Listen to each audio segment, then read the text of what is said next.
Welcome to From Heartache to Healing and Hope with your host, Bernadette Winters Bell, LMSW. This podcast explores the many layers of life through the lens of loss and grief, often with special guests who share their perspectives on this universal yet unique process. These explorations can offer you, the listener, avenues to encourage you to have these conversations with yourself, your family, your community, your world. Hello, Bernadette Winters Bell here, your host of the podcast From Heartache to Healing and Hope. And in this storm, we're still paddling away. Same storm, different boats. Yes, I have somebody interesting now from Toronto, Canada, Georgina Cannon. She has had so many different interesting parts of what she's done in her professional life. She's been in high corporate world. She's done work with Shirley MacLaine. She's written books. She has clients. She's taught at universities. She is most interesting. Join us with Bernadette Winters Bell from Heartache to Healing and Hope. This series, same storm, different boats. See you soon.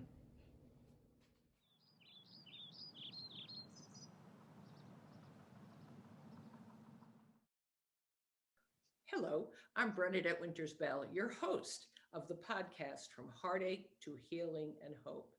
And in this series, same storm, different boats, I have a special guest for you, Georgina Cannon. Welcome, Georgina. Thank you. Thank you. It's a delight to be here. Thank you so much. Absolutely.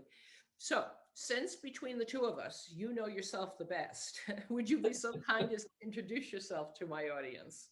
Sure. I'm a clinical hypnotherapist, a coach, a counselor, couples counselor. I facilitate past life regression sessions and I teach it. And I facilitate life between lives sessions and I teach it. I'm also an instructor at the University of Toronto, and I teach hypnosis and spiritual hypnosis to social workers, nurses, doctors, whoever wants to attend. And currently we have a class, it's all on Zoom right now, of course. Right. Currently we have a class of 30 of all professions, all ages. Wonderful. So I've been doing this for 22 years. What brought you to be doing this? That's so interesting. Well, before that, I was in the corporate world in marketing and advertising and ran a fairly large company. And before that, I was a journalist, both in England and here. And one day I got really tired of being in the corporate world. I got tired of being diminished as a female, and I just got tired of running. It was seductive because the pay was excellent, and people applauding you all the time was very seductive. But one day I just couldn't look myself in the mirror anymore, and I just got out of it and decided to look for something that was good for the soul, where I could help people rather than corporations. So I studied Gestalt therapy, psychodrama therapy, timeline therapy, color therapy, Reiki. I'm a Reiki master. I did a lot of different things, and I happened upon hypnosis. And it was an aha, because that is the thing that really makes a change, because it goes into the subconscious mind where all of our patterns, as you know, and habits are. So that made the difference. And from that moment on, I signed on, and a few months later, I opened the clinic and school, which grew to be Canada's largest at that time.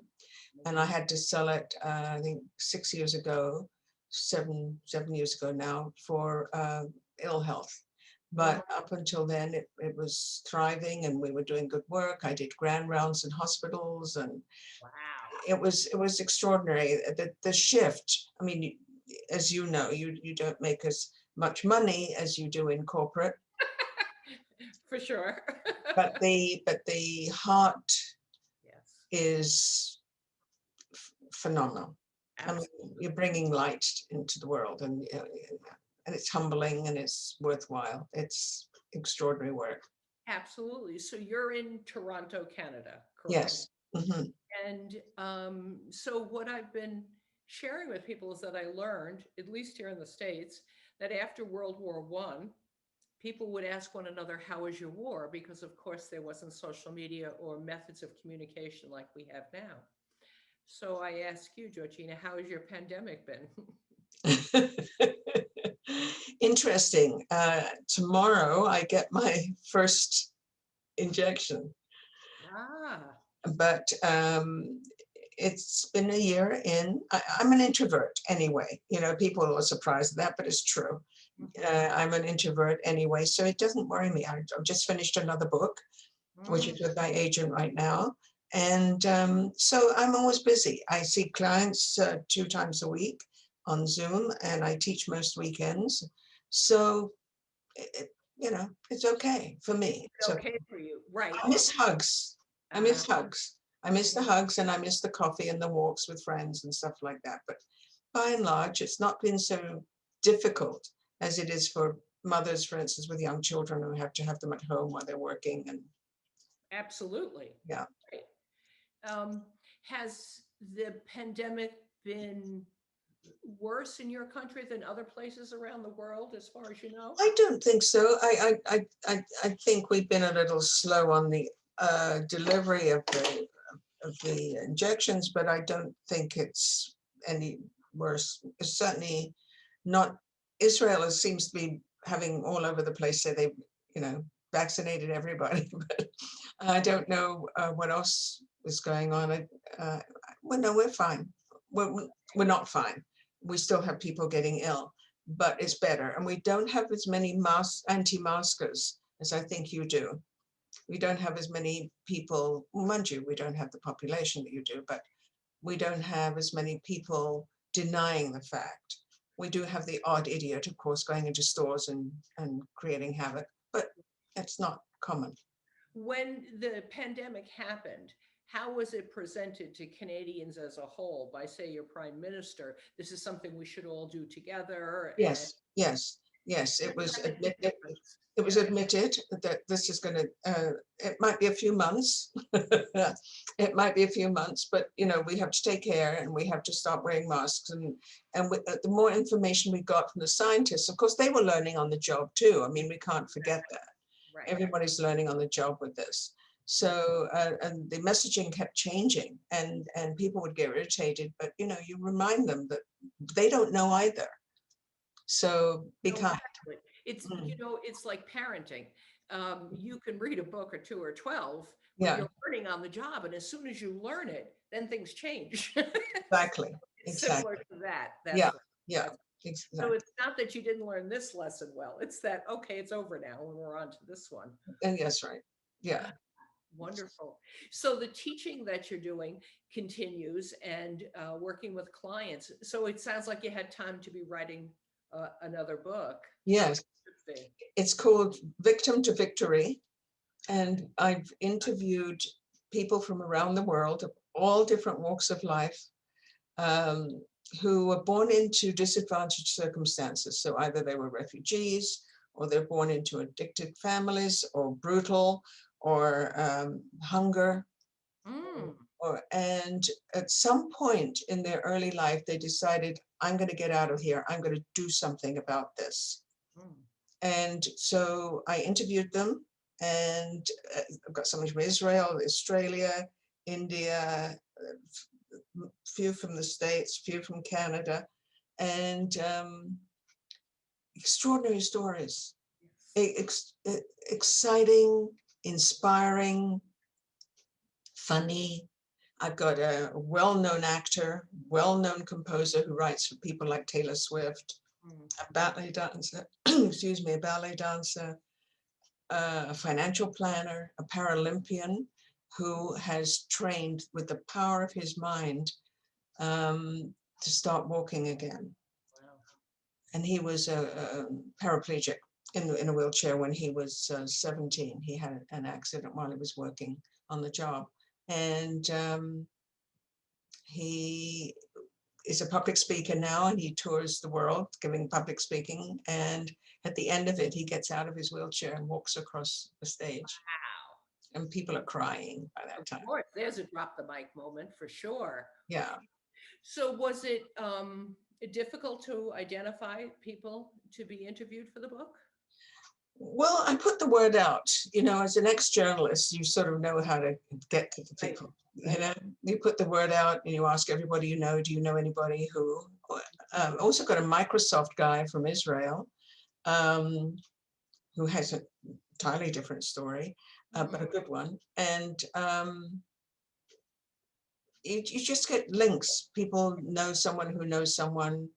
I interviewed quite a few people, and I didn't accept them for the book because the issues were about their own making. So one person, for instance, was somebody who came to Canada and had a hard time adjusting as an immigrant. Well, that's not an unusual story, right?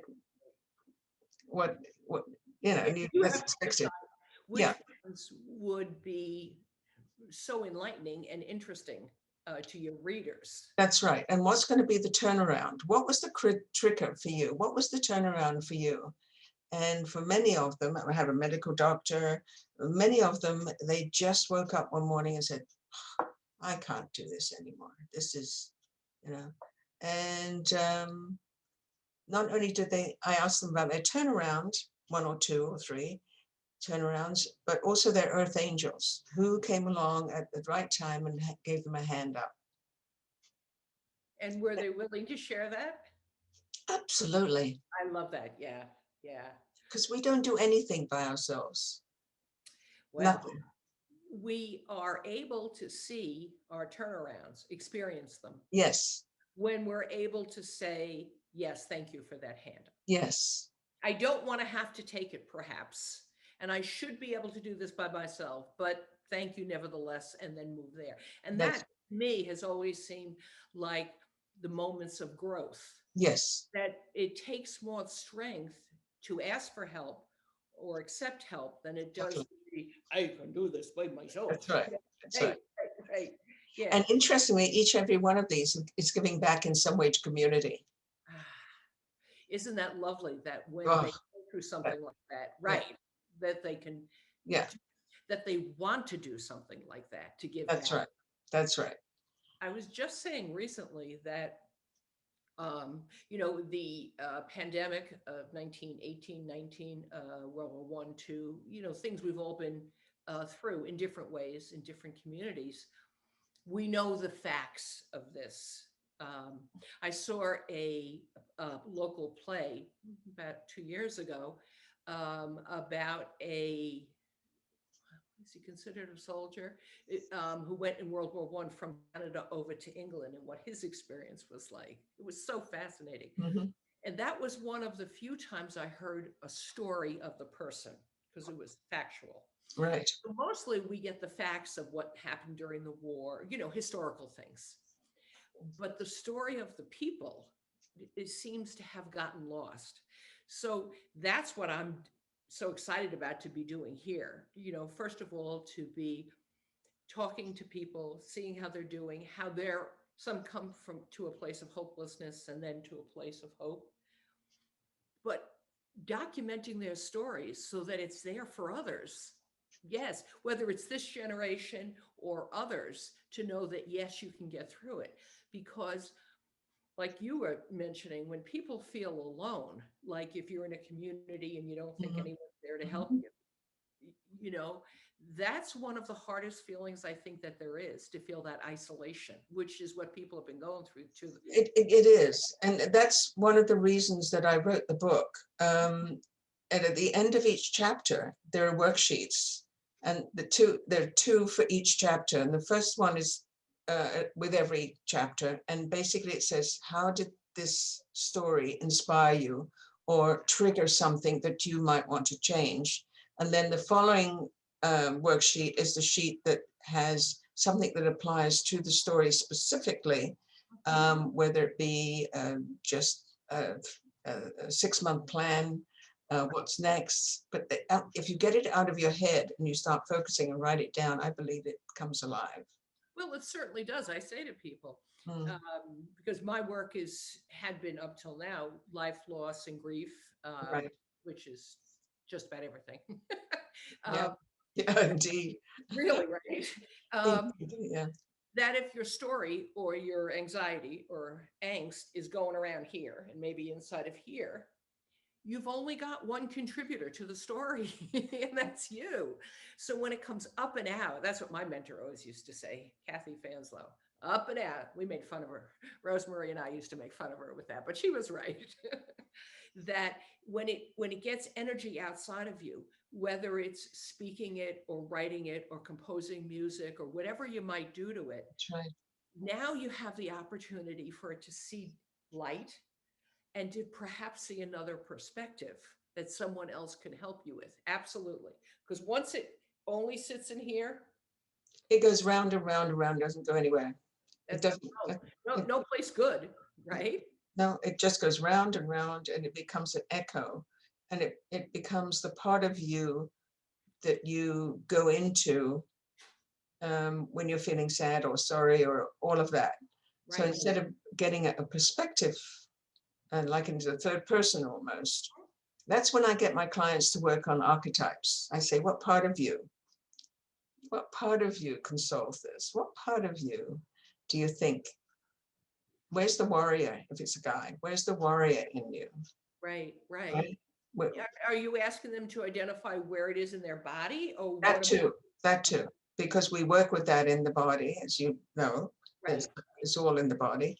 And we change perception. What color is it? What size is it? What texture is it?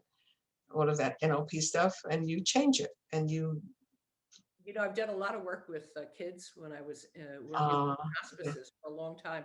And one of the things I created for one of the camps was a fish out of water, is what I called them. And we had great big pieces of paper we put in each group. And the kids drew all sorts of, I had someone paint a landscape on each one with water and trees and sky. And then they all picked little animals that they liked.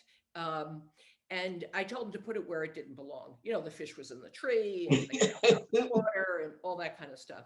And then it became, okay, what would happen? What would the fish feel like in a tree? And so they would describe their animal there, which of course was describing their feelings. It gave voice to that. sure.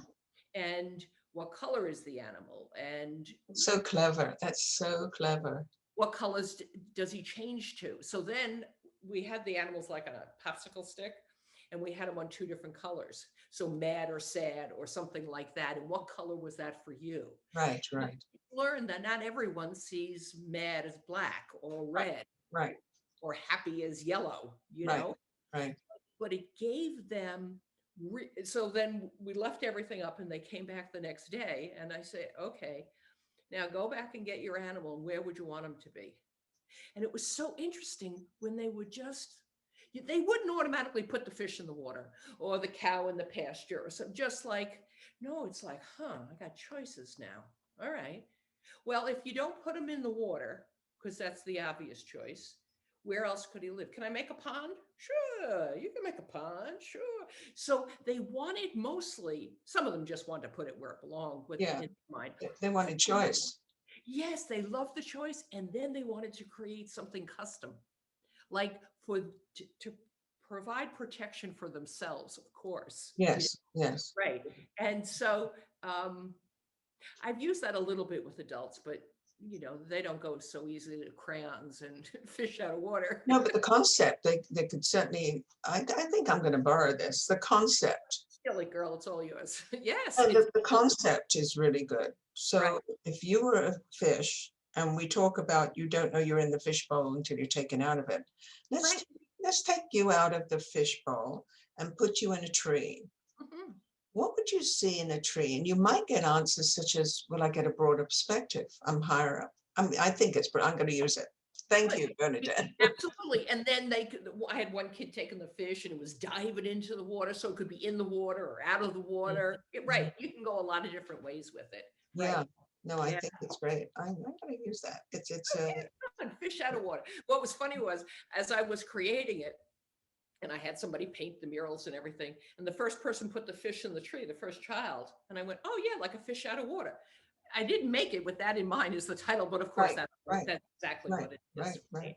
Yeah. And so with adults, which are, to my mind, more tricky to work with, that as everyone's going through the pandemic in their own way, some people are enjoying um, having that real good private time and just be on Zoom or being professional when you want to be, and other people are struggling so mightily, Yeah, and they that are.